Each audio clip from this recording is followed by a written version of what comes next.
Okay, so welcome everybody to Reason and Revelation, Season 3, Episode 5. This week we're going to be discussing the Parashat HaShavua Hayeh Sarah in connection to our topic of Tefillah and praying to Hashem. So, listen to the story.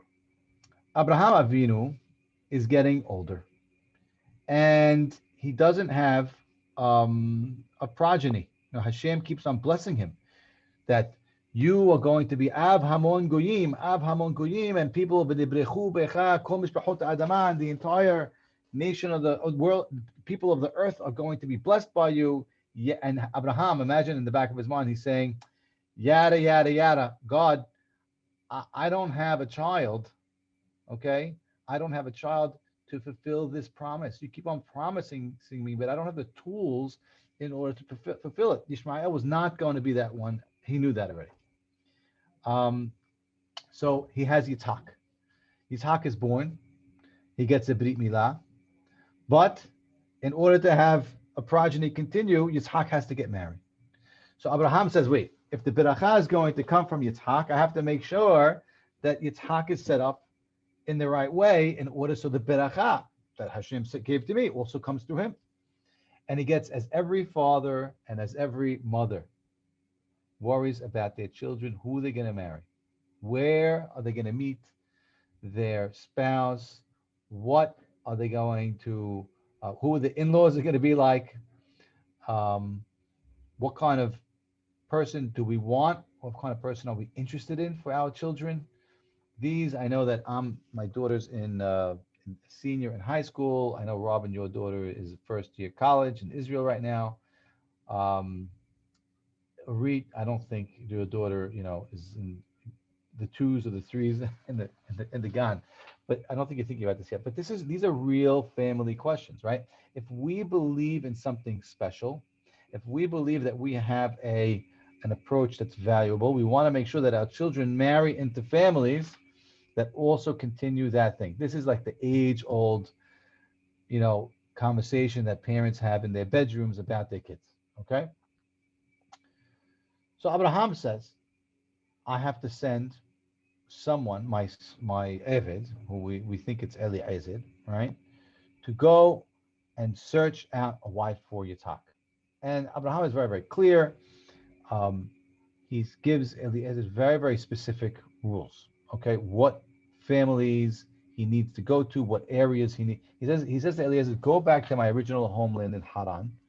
Who's there now? You have Ituel and his children Lavan and Rivka. Is go there in that area and see if you could find somebody. There's only one rule. Don't get anybody from Canaan. Okay? There's only one rule. There's only one main rule. Don't go and get anybody from Canaan. And this is the story, guys. This is just a Peshat, so I'm just running through it very, very quickly. You should read it on your own before Shabbat. But on his way, Eliezer starts making deals. Okay? This is the really interesting thing. On his way, Eliezer speaks to God, and it seems to be that he's making a deal with God, and he's setting up a situation, which, according to some halacha, some poskim in the halacha, would be very, very problematic. Okay, an omen, an omen in English is a sign that you set for yourself in order to give you a signal or a message that something is either good or bad. That is problematic according to the Torah. Okay? So the question is, what did Eliezer really do? Okay? So I'm going to read you now the Rambam. Eliezer, according to the Rambam, as I'm reading this, you could identify for yourself whether this is something that Eliezer did or did not do. Okay? So this halakha comes from Harambam, Hilchot Avodah Zarah, Perek Yod Aleph. Okay, I don't know if you could read it, so I'll read it to you and I'll explain it along the way. En menahashim keguyim. We can't resort to what's called nihush. Shneimar lo tenahashu. Lo tenahashu means nihush. I was going to explain it. Ketzat hu nihush. What's nihush? I'm not going to give you an English word because I'm not familiar with enough witchcraft to know what type of witchcraft is tenahashu. You'll tell me after we read. Okay. So kesad hu hanihush. Robin, can you read this text on your phone? Possible? Okay, so Yes, I'll I read. see it. Okay. Oh, you want me to read it? Is it too small for you? No, I can see it. Chabot. Okay, go on. Okay. כגון אלו שאומרים הואיל ונפלה פיתי מפי, או נפל מקלי מידי, איני הולך למקום פלוני היום, שאם אלך אין חפציי נעשים. Pause for a second. Let me translate. What is nihush? It's like a person who says, you know what? Something dropped. I was holding a piece of bread in my hand. I put it in my mouth, and it fell out. Or I was holding a stick, and it fell out of my hand. And that is a sign. It's sending me a message. That I shouldn't go to a specific place. Let's say New York City today. Because if I go today, and hapasai, the business deal that I wanted to succeed, is not going to work out. Okay? So this person says, he takes a random occurrence, and this random occurrence is what we call bad luck. It's bad luck. And the fact that the cat crossed my path now, okay, means I shouldn't continue on that path. I should go another way. Continue. הואיל ועבר שועל מימני, איני יוצא מפתח ביתי היום. שאם יצאתי, יפגעני אדם רמאי. Right, so here's another case, right? Oh, there's a shu'al, there's a fox that walked on my right side. Any yotze mipetach beti hayom. I'm not going to go outside I'm not going to leave my house today. Sheim yatzati, because if I do leave, yifka'ani adam ramai. Somebody bad is going to attack me. Okay? Mm-hmm. So the fox, he is saying that is a symbol that somebody else evil is going to attack me. Now a fox is a bad thing, right? So if there's a fox outside your house, don't leave your house. But that's not what this person is saying. This person is saying a fox passed me on my right side. I'm not going to leave my house because it's a symbol that somebody bad is going to attack me, not the fox itself. Okay? וכן, אלו ששומעים צפצוף העופות ואומרים יהיה כך ולא יהיה כך, טוב לעשות דבר פלוני ורע לעשות דבר פלוני. Okay, peloni. Sfaradim say peloni. Oh, peloni. Okay. Peloni is an Ashkenaz pronunciation. Peloni, right? Your grandpa Bernie Shrecky would want you to say peloni. Peloni. Okay. Third case. Third case. You hear the chirping of birds. You hear chirping of birds. And you say they like sending you a message. That I should do X. Or I should not do Y. Okay, one more case. Okay. וכן אלו שאומרים שחוט תורנגול זה שקרא ערבית, שחוט תורנגולת זו שקראת כמו תורנגול. Okay, so you go into a chicken coop and you say, which chicken should I shecht? That's Ashkenaz, right? Which chicken should I be shohet? Right? And you say, oh, it depends when it started crowing. Right? If it crows in the evening, it's a good sign that I should eat this one. Or if it crows in the morning, it's a good sign that I should eat that one. Okay? Yeah. Oh, go. Sorry. And anybody who puts for themselves signs that this is a general, right? So the Rambam gave 4 different commonplace things that were happening, obviously, in his area that he was living in, right? There were people who would say, okay, something fell out of my hand, there was a fox, there was birds, there was, right? He said, besides all of these specific cases, my statement that Rambam is making is not limited to those. You make signs for yourself. Oh, I dropped my coffee spilled today. Or, right, there's coffee grounds in the bottom of my coffee, and it's a sign that it's leaning to the more coffee grounds, right? Or you're listening to me, right? You're laughing. If there's coffee grinds on the bottom, on this side, and it looks like something. What is ready for this? Ke'eliezer Eved Abraham. You see this? Ooh, no, I missed it. Okay, I can't work on the slide at the same time. Ke'eliezer Abraham. Harambam, what did Harambam just do to Eliezer? Tell me what he just did to him. He knocked him. He knocked him big time.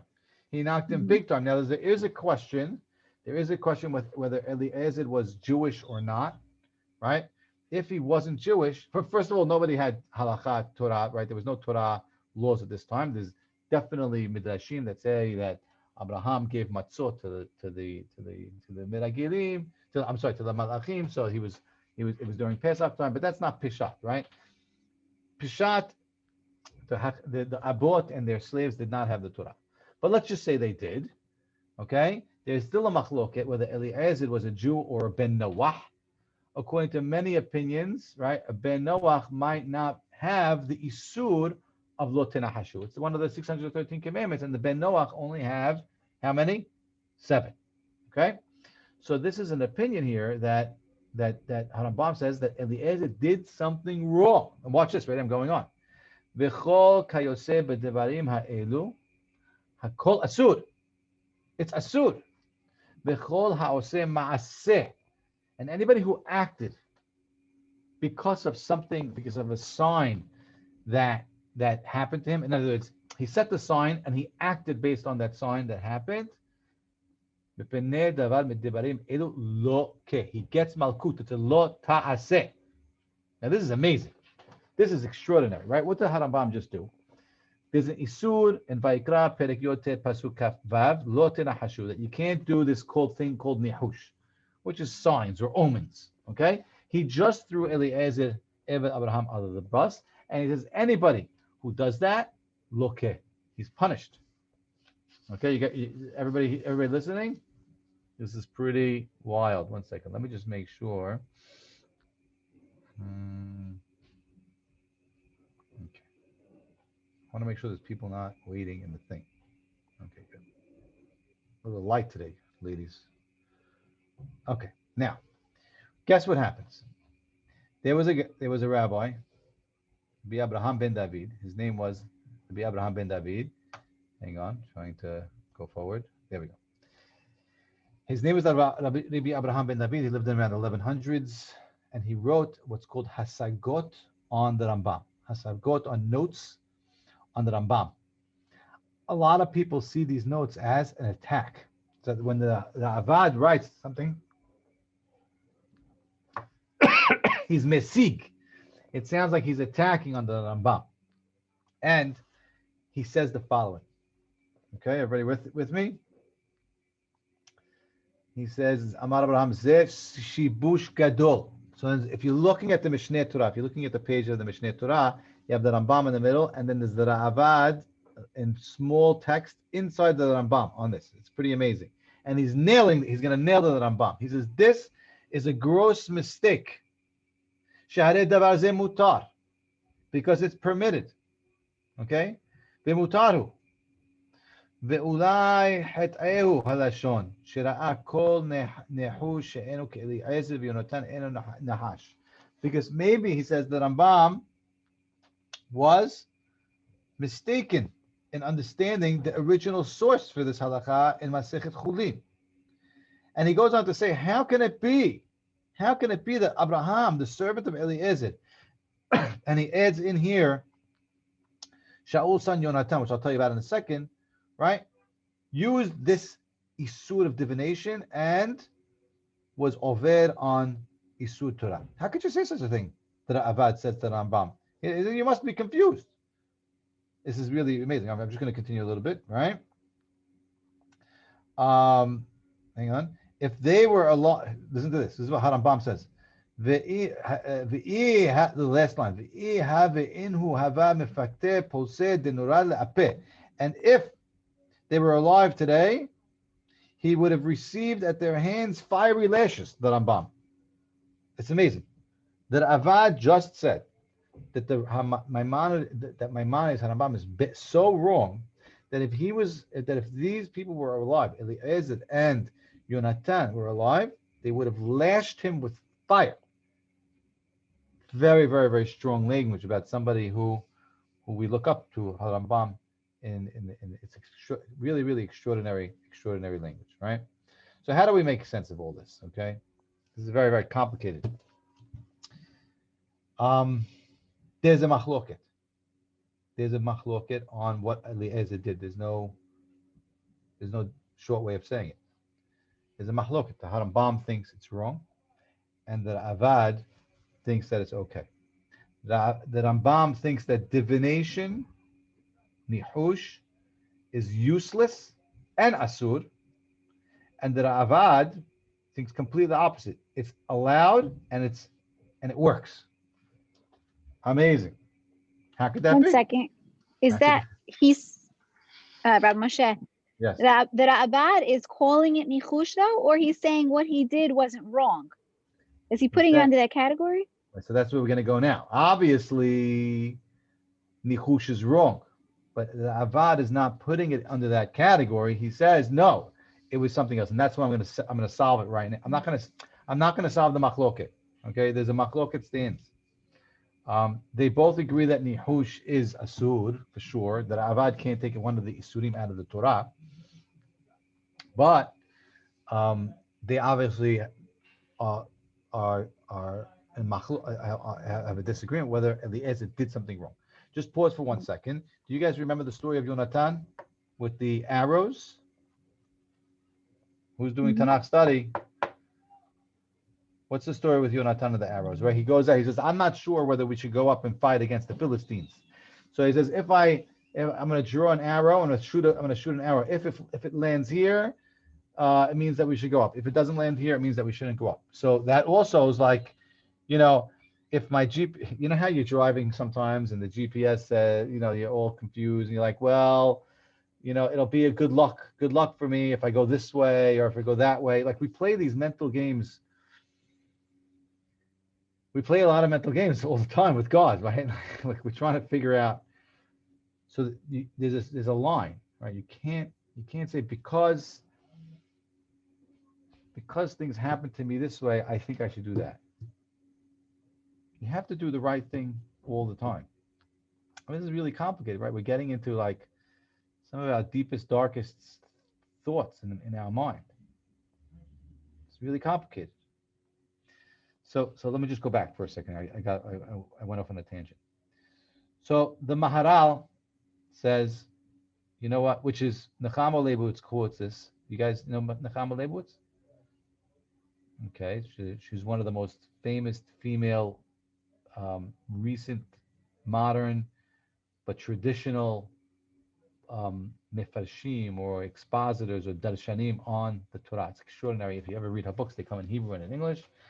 She was one of the, I think to say that I don't know of another female biblical scholar at that level in the last 100 years. There's many today that that we support and that we read, Erica Brown and many what's her name from Tanakh study, but she was on the top. She quotes the Maharal. The Maharal was the Maharal Miprag, the rabbi who made the Golem. He was a tremendous Tamid Hacham, and he wrote a pirush. Okay, he says like this. Ready? I'm going to read it to you in English. Even if he relied on the sign he set, this was not divination. He says Eliezer didn't do anything wrong. Why? Since without divination, it was reasonable in and of itself. That all Eliezer said was, if a woman comes out and helps me feed my camels, and has good midot, and comes from a specific area, then that's a sign for me that she's the right one. I mean, it's pretty good, right? I think it's reasonable to assume that you want to find the best possible wife for your Baal, for your master's son. But when is it asur? So this is what for sure the Avad would say. When is this type of thing is asur? When the sign makes no sense at all. Okay? So if it's random, like the fox, or something fell out of your head, or your hand, or the calling of a bird, in those cases, it's asur. But this was realistic. There's nothing wrong with it. You with me? You with me? But here's a problem, okay? I'm not going to solve anything for you. Here's the problem. Let's say it's asur. Okay? Let's say it's asur to give a sign for yourself. There's an assumption that you cannot get beracha if you're doing something asur. So let's say Harambam, yes, yes, Orit, No, I'm yes. just apologizing. I have to sign out. Okay, it's me, you, Rob. It's me, you, and Robin. It's me, you, Robin, and Oh, Shlomo I feel Habib. bad. My next customer is here. No, come in. It's okay. Goodbye. Okay, bye bye. Okay, so this is like a real question. So the Radak says, if it was forbidden, according to Yohanan Baum, God would have not helped him. You're stuck philosophically, right? How could you say me doing an isur, or let's say stealing, in order so I should give Hashem's going to help me steal, so I should give tzedakah? Doesn't make sense. So therefore, the rabbis have to really, really work hard to make Eliezer not. I'm sorry. To make Eliezer not do something wrong according to Harambam. Okay, so that's why that the Maharal would say that Eliezer really didn't do nihush. He just picked up on certain things that were appropriate to ask for, like the hesed in the Kav's action, in order for it to be a sign from him, right? So like we do this when we're going out, we're getting married. We're like, okay, if everybody asks you when you go out with the girl, make sure to watch how she treats the waiter. You familiar with that line, Rob? Right, you heard that before? When you go out with the guy, make sure to find out if he's courteous to you by opening the door. Is that nihush? So if the guy is courteous and walks you to the door and says hello to your parents, I don't think that is nihush. So the Maharal, based on the Radak, would say, look, it's not nihush. The real question we have, and we don't know enough, right? We don't know enough, is really why Harambam included Eliezer in his halacha of nihush. Very troubling. I don't have an answer for you. I don't have Is an there answer. some midrash about Eliezer that he might have looked at or heard about that he's making that comment? You mean that allowed him to make the comment? Yeah. The Midrash would say that maybe he wasn't Jewish, so it wouldn't be so much of a problem. And that Hashem needed this to happen, right? Maybe Hashem needed this to happen, and therefore that human beings have free choice, and then the choice might not have been what God wanted, but eventually it happened the way Hashem wanted. It's very, very complicated. The only issue I have with kind of condemning Eliezer with this is that Abraham was the exemplar of monotheism, and he was his teacher. So how could it be that he would be doing something that really is, quite frankly, avodah zarah, to find the meat for his master? That's this exemplar. It's in halachot avodah zarah. I know. So we could say that nichush wasn't then asur, right? Simple. That's a simple answer. It wasn't asur. But like if Eliezer lived after the time of the Torah was given, then it would be asur. But now it was okay, and maybe the concept had to evolve over time in order until Har Sinai. Are we assuming that everybody that Abraham taught was at the same level as Abraham in their belief? No, specifically Okay. in last week's class, I think it was with you guys, I mentioned that the fact that Sarah, when she left, I think that was at the Friday night dinner table, honey. When Sarah left, and God was talking to Abraham and saying, is anything impossible for me to do? Sarah wasn't there yet. It seemed. And it seemed like Sarah had to figure that out, right? And then when she saw the baby, I'm sure she figured out that, nothing is impossible for God to do. I think the beauty in all these stories, even with the argument that Abraham had with Hashem about Sodom and Amorah, and how God walked away at the 10th person, I think that is Abraham evolving into the perfect philosophical monotheist, role model that we have. But it took him time. And that's why he was willing to sacrifice his son at the end without opening him out, without complaining. You understand? That's why last week's parasha it starts with, the whole unit, the literary unit starts with Lech Lecha, not Tzicha, and it ends Lech lecha me'artzecha, right? With after Akedah Yitzhak. So these are all really cool things to say. Maybe Abraham and Sarah was not on the same level, but it's part of the process. So of course Eliezer is not going to be on the same level. So and he had to learn this maybe. You know, it's a complicated question. I always had it. This is a lot of people, you know, go with the Avad on this and say that Eliezer didn't do anything wrong. But we know where we love Harambam and we want to see what the meaning is and what he had to say. You know, it's not a joke. Okay. Okay, everybody. That's today's class. Have a great day. I'm going to be starting a new series soon. Maybe not at this time. Maybe in the evenings for maybe men and women.